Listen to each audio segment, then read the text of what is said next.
Hello and welcome to another edition of GNAT-TV's In-Depth series. I'm Andrew McKeer, the news director at GNAT-TV's News Project, and it's a pleasure to have you with us today on Tuesday, October 26th. It's also a great pleasure to be joined by three special guests who are here today to discuss and bring us up to speed on ARPA, the American Rescue Plan Act, which is channeling large amounts of dollars into Vermont and other states across the country, and also into Vermont's municipalities. The Vermont League of Cities and Towns has a very comprehensive webpage set up to explain how ARPA will work, and you can find it at vlct.org to give you all the basic background you might need. Essentially, the American Rescue Plan Act, which was passed by Congress, includes about $350 billion for pandemic-related aid to state and local governments across the country. Vermont will be receiving about $1.25 billion of the coronavirus state and local recovery funding from ARPA. About $1 billion of that will be going directly to the state, and they will be spending it on a variety of programs that the state government considers important. And about the other $250 billion or so of that funding will be going directly to Vermont's towns and cities. And select boards and city councils will therefore have discretion over how that money will be spent. So the big question, I guess, is what can that money be spent on? How much are the towns getting? What are some of the rules and restrictions? And when does it have to be all spent by? So here to give us some insights on that, we're really pleased to have with us today Callie Buckley, who is the director of the ARPA Assistance and Coordination Program with the Vermont League of Cities and Towns. Callie, good to see you again. You're getting to be an old hand at these conversations. I've enjoyed many of the programs you've been a part of that have been talking about ARPA. Also great to have with us today Nick Zaiac, who is the town administrator of Arlington. And again, Nick, welcome back to GNAT. Good to have you with us. And also a great pleasure to be joined today by Callie Fishburn, who is the regional planner of the Bennington County Regional Commission. Callie, thank you for making the time for this. So great to have all three of you here today. Thank you for making the time for the conversation. And Katie, I guess I'll start with you, if I may. I wondered, what are some of the areas that towns and municipalities can spend this money on? I know there are some things that are considered appropriate, and others were not so much. Yep, Treasury was good about saying what you can spend the money on and what you can't spend the money on. They were very clear. So there are basically four buckets into which all spending must fall. So there's pandemic response, which is both public health and economic impact. That's one bucket. The second is premium pay to eligible workers, a little bit of a tongue twister, lost revenue, and the last is water, sewer, and broadband. And so Treasury has issued a compliance and reporting document, and the most valuable piece of that is Appendix 1 in the back. It lists 66 expenditure categories. So as towns are contemplating ways to spend their money, the best thing for them to do is see if it can fit into one of those 66 categories in the back. And that will allow them to have more confidence in terms of the eligible use that they're thinking about spending their money on. And so those are the four buckets of which you can spend your money. What you can't spend your money on is because your ARPA award is a federal grant award, you can't use your ARPA funds to match other federal grant awards. So the best thing for towns to do is they're partnering their ARPA money with other grants in a potential project, read your grant agreements or the program guidance for those other grants and see what's allowable for match to determine whether or not they can use their ARPA money to match other grant funds, but largely if it's a federal grant, they can't. They can't use it for pension funds. They can't use it for other infrastructure not specifically called out in the interim final rule, and they can't use it to fund rainy day funds, financial reserves, or to pay down existing debt. So that's kind of the high level view. And there's a lot in those four buckets. You can make a lot of things fit in those four buckets. I spend most of my day talking about how to fit what seems like a square peg into a round hole. I'm sure you do. Well, Callie, let me turn to you and perhaps you can give us a sort of the countywide perspective here from what you're hearing in the area that the Bennington County Regional Commission covers. What are some of the ideas or suggestions or thoughts, questions that some of the local municipal leaders here in Bennington County are asking you, or conversations that you've had with them? What are some of the ideas that are surfacing? Yeah, I think so. Our towns have really taken VLCT's advice about taking your time and thinking big to heart. I think, we've got a few communities that already know that they want to spend a large portion, if not all, of their ARPA funding on water and sewer. But there are still a lot of communities that are in the very preliminary ideas phase, and they really are trying to think about how this money can have the biggest impact on their communities.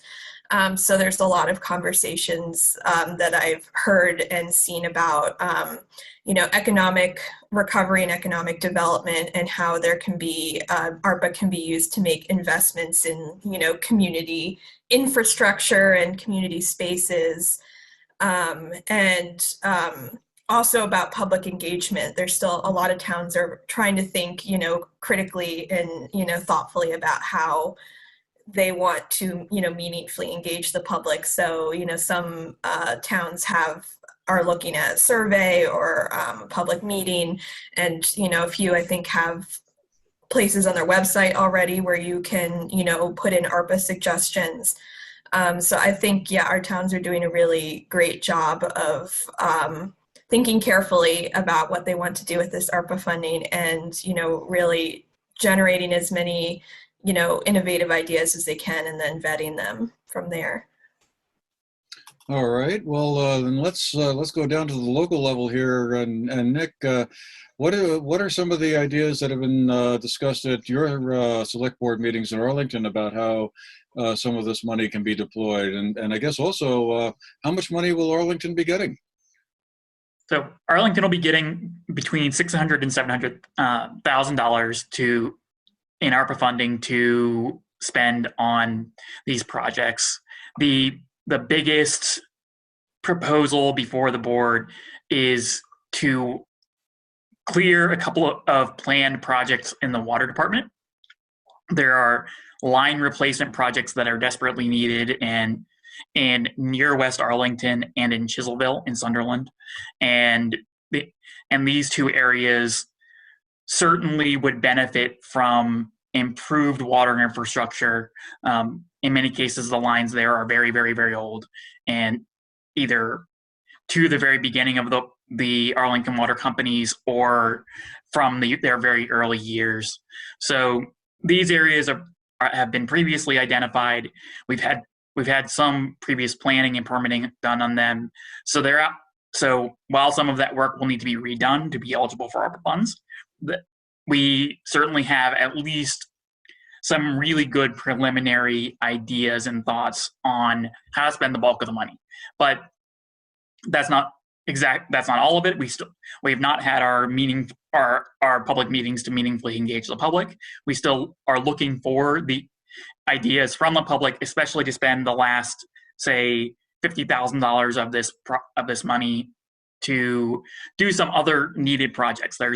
There are work in, say, digitization of the vault to improve access to the land records of the town, and other ideas that are adjacent to that to make digital government a little bit better and make the government more resilient to future needs to come in person to do work with records and things adjacent to that. Interesting. I guess, Katie, let me go back to you for a quick second here. One of the things I've wondered about is what should really small towns do, or what would be your advice to small towns that don't have municipal sewer or water systems like Nick was just describing there? They're getting what by their standards would be a pretty large chunk of money, but it may not be big enough to, kind of ironically, to kind of be what you might think of as transformative, to do something really major that would upgrade some service in town or something that people might want. Is there any kind of golden rule or guideline around what small towns and villages might do? If only. A golden rule would be a fantastic thing to have, but there's a lot of gray area. And so to really touch on what actually both Callie and Nick said is ARPA is different than any other grant. For anyone who has worked with grants in the past, you never get your funding up front for an unidentified project. That's just not how grants work. So this money is largely discretionary. So public engagement becomes a critical piece of this, especially in those communities that don't have a big infrastructure project they need to do.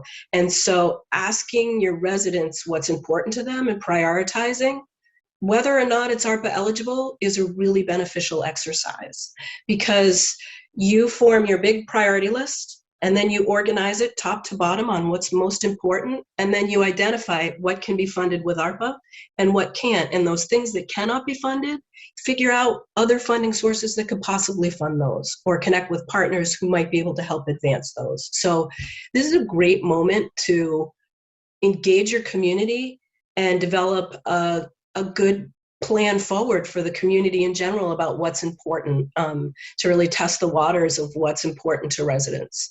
So that community engagement piece, we're hearing everything from it just being a standard item that's warned on every select board meeting agenda so that they talk about ARPA every week, to robust community engagement where towns are creating an actual web page with resources on it, survey on it, and ability to enter a form and provide feedback, all different types, the full gamut in terms of really engaging the public and gathering feedback that way. So for a small town, they might not feel that they have an immediate need on the face of it, but the more that you ask the question of others, a lot bubbles up to the surface to have a dialogue. I visit towns, I'll go to select board meetings and talk with towns, public meetings, we've been doing webinars, anything really to help support even the smallest town. We're available. The RPCs have been a fantastic partner. VLCT and the 11 RPCs throughout the state work hand in glove with each other. Can I take the opportunity to plug our meeting now? We'll do it again at the end. We're hosting a webinar on November 3rd together. Southern Vermont, Wyndham Regional Commission, BCRC, and VLCT will all be there. It's free and open to anybody who wants to participate, correct, Callie? Yep. So, yep. And if you want to send questions in advance, you can email questions in advance to me at cfishburn@bcrcvt.org. And we've got information about the webinar on our website. And maybe this is a good opportunity to briefly plug BCRC's new ARPA resources page that's just been added to our website. It is going to be regionally focused. You know, VLCT has a really great comprehensive webpage already, so we don't want to replicate everything that they have on there. But, you know, with a focus on some more regional specific resources for Bennington. So, you know, recording of the webinar that we're going to have, and, you know, perhaps recording of this conversation as well. So you can find that on our website by going to bcrcvt.org, and there's a button right on the homepage that says ARPA resources. That'll take you right there. All right, well, that's good to know. I wanted to ask a question about one area that seems to be on the good list, as it were, for spending ARPA funds, and that's broadband. Now, the state is, as I understand it, is allocated a fairly large chunk of the $1 billion that they're getting to assist communications union districts and help build broadband infrastructure around the state. Does that mean that local towns should be thinking, well, hey, you know, the CUD in my area is sort of being taken care of. We don't need to carve out or set aside a certain portion of our ARPA funds to assist them, or would it be, you know, wise for them to be thinking along those lines? And I'll throw that out to anybody who wants to tackle that one. Silence. I can speak from the Bennington perspective Yes. a little bit. So I do some work with the Southern Vermont Communications Union District in my role, and they are currently not looking to ask towns to send some ARPA money their way because they are applying for several larger federal grants through USDA and NTIA. And are waiting on those. That situation could change, but from the Bennington perspective, our CUD for our region is not looking for that at this time, but I imagine it's different all across the state. Yeah, it's different across the state, depending upon the CUD and the need. I believe the number was 150 million that was appropriated in the last session. And just to sort of keep in mind, as we're talking about state ARPA money and what's being programmed right now and set to be deployed soon is only a little less than half the money. So the next legislative session coming up, the additional 600 million will be allocated. So we don't know how that is going to land, but for right now, 150 million of that is going towards broadband. And I want to say the Vermont Community Broadband Board will be responsible for sort of programming out all of that money. I think a certain percent of it has already been allocated for pre-construction and planning purposes with construction dollars to follow. There's also a pending infrastructure bill on the federal level that can include broadband money. So potential for additional broadband dollars to flow in addition to local ARPA money is a real strong possibility. And so we have towns, that's part of that prioritization process for them. Is broadband their number one issue? And if so, then they might be all in with their ARPA money to make it happen. But if they want to sit back and wait and see if larger pots of federal money come through and help fund that and get it across the finish line for them. And maybe their ARPA money, instead of seeding it, becomes a gap closer, or maybe not at all. I mean, it's up to the community to really drive that decision. So, but that sort of goes back to that take your time, be patient, think bigger, be strategic piece. And it's, I liken it to playing cards. When do you throw the right card? On when all the dust is settled around the funding. There's lots of opportunities to stack capital right now. And so when to use your ARPA money becomes interesting. Yeah, well, I was wondering, what do you think towns should do with the money? Because part of it has arrived already, but there's more in the pipeline, I guess. Should they just be stashing it in some sort of a bank account for the time being, or what would be the best way to go about sort of, keeping that money in a position that they can use it if they needed to, or save it up for something later and grander? Yeah. Well, they all have half their money right now. So half of it's been deployed. It's sitting in bank accounts collecting interest, and they can keep the interest. I'm going to lob it over to Nick. What are you guys doing with it? Cash in the bank? Sitting and waiting? It's sitting in the bank. We certainly appreciate the very novel design of this money that allows the town to keep the interest on this. Certainly is going to help supplement some of these secondary programs. So yeah, we appreciate all the guidance that has come from those above us and the accounting software providers and things like that about exactly how to appropriately handle this money so that we are doing everything by the book so we can limit our reporting requirements and headaches in the future. Yeah, great. And Nick, let me just stay with you for 1 second because we just had a really interesting and informative housing summit in Arlington, I guess it was last week or so. And I found myself wondering if any of the ARPA money could be used for housing, or were you thinking of that it might be used in some way to help with that? So I would say for ARPA, the best analysis or the best way to phrase this is it's going to indirectly help housing, where spending money on water in particular and making sure that the capacity is in the places that we can develop is absolutely important.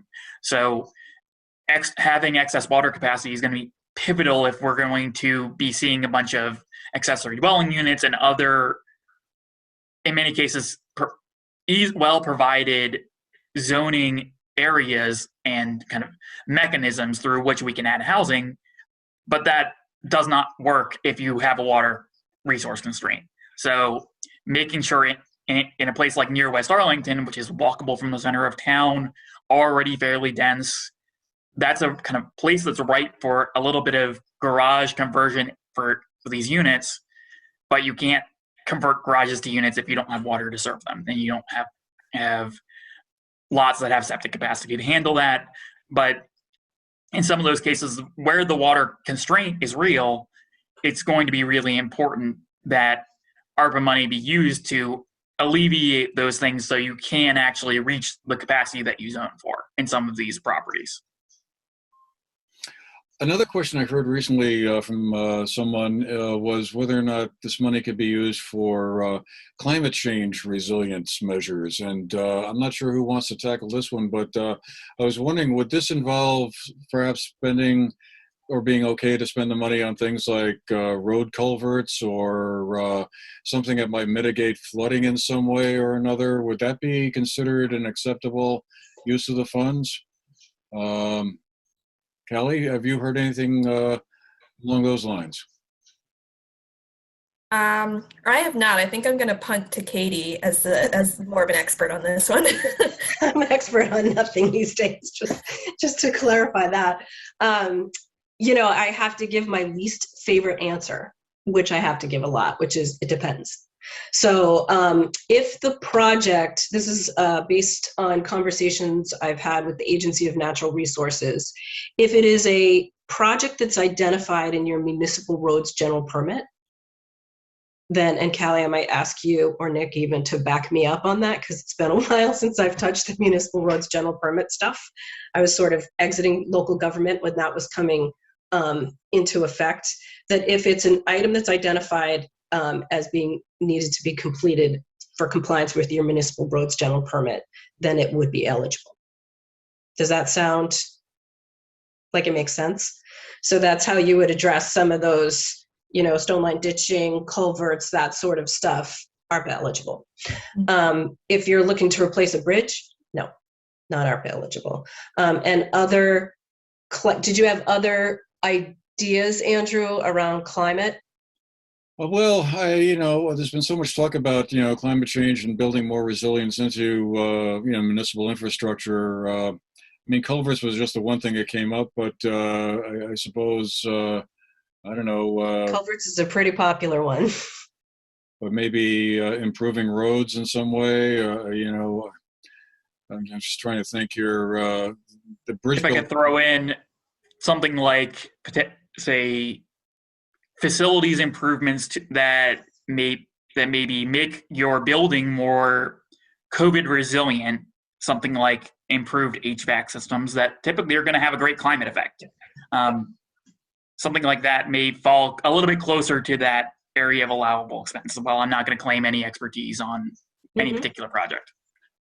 And I think to piggyback off what Nick was saying before too about how, improvements in water and sewer can indirectly have a positive effect on housing, I think the same could be said for having an indirect positive effect on climate change resiliency as well, especially if you have more of that water infrastructure and you can encourage more dense infill development that is more energy efficient. If you have, clustered development and, uses less energy, and that is, overall net positive effect for the climate. So I think there's a lot of different ARPA projects around, infrastructure that while they might not explicitly be, implemented to address, climate change resiliency, they can have an indirect positive effect on climate change resiliency.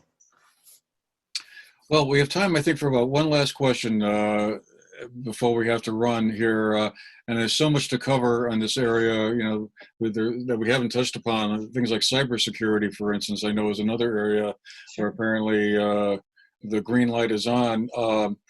But I was just wondering who towns and select boards will come up with, I'm sure, a lot of creative ideas on what they might want to do. But will they have to pass muster in some way by the state government in some form? Is there some kind of process by which you submit an application and then someone in Montpelier says, nope? Is that No, how does it work? their relationship is the municipality and U.S. Treasury. There is no in between there. And so the legislative body of the municipality is the arbiter of the use. So that's why really doing the due diligence and ensuring that it fits into one of those 66 categories, and you can write a narrative that passes the straight face test to defend why it will fit into that category, then you're good. But the municipality decides. We all can, the RPCs and VLCT, we give, opinion on what we think. Callie, I'm sure you talk with a lot of communities about what they're proposing and say, tell me more about your project. And then all of a sudden, a town office, yes, HVAC's in there. It's like ARPA eligible. What else are you doing in your town office? So maybe you do an HVAC, you're digitizing your land records, you lump a project together, and all of a sudden you're able to do an impactful project for your local government or your town or whatever that on its face maybe didn't feel ARPA eligible, but when you dig deeper into it, the components of it address impact of COVID. I hope that makes sense. Wow, so much to talk about with this. Unfortunately, as you said earlier, Callie, the BCRC will be having a webinar or a discussion about ARPA funding coming up on November 3rd, I think at 4 o'clock. And I guess if folks want to, what should they email you to get the Zoom invite or the to register for it? Would that be the way to go? Well, actually, pre-registration isn't necessary. You can find the Zoom information right at the top of our ARPA resources page. But if you do have a question in advance, you can send me a question in advance, and we can send them to Katie, and she might be able to address them during the webinar. Or you can just come with your questions and ask them then. So yeah, that is on our ARPA resources page. Again, just on our home, if you go to our homepage, bcrcvt.org, and there's a ARPA resources button that'll take you right there. And I just quick plug that, yeah, the regional planning commissions have some funding to help municipalities with their ARPA the ARPA process and projects, and VLCT is great and has a whole bunch of resources as well. So there's a lot of resources and support available to municipalities. All right, well, we're going to have to leave it there for today, but boy, I'm sure we could talk for a while longer on this very fascinating and interesting subject. And one last thought is the money doesn't have to be spent until 2026, is it? Obligated by December 31st, 2024, and fully expended by December 31st, 2026. Anything not spent goes back to Treasury. So towns have the ability to kind of sit and think and, lots of runway. All right. Well, great. Well, I want to thank you all again for making the time for this conversation. Katie Buckley of the Vermont League of Cities and Towns, Callie Fishburn from the Bennington County Regional Commission, and Nick Zaiac, the town administrator of Arlington. Again, thanks for being with us, and all of you who've been out there watching. I hope you found the program interesting. And well, if you want to learn more, tune into the BCRC show here on November 3rd. I'm sure there'll be plenty more information to come from many sources after that as well. And meanwhile, thanks for being with us, and have a great day. Thank you.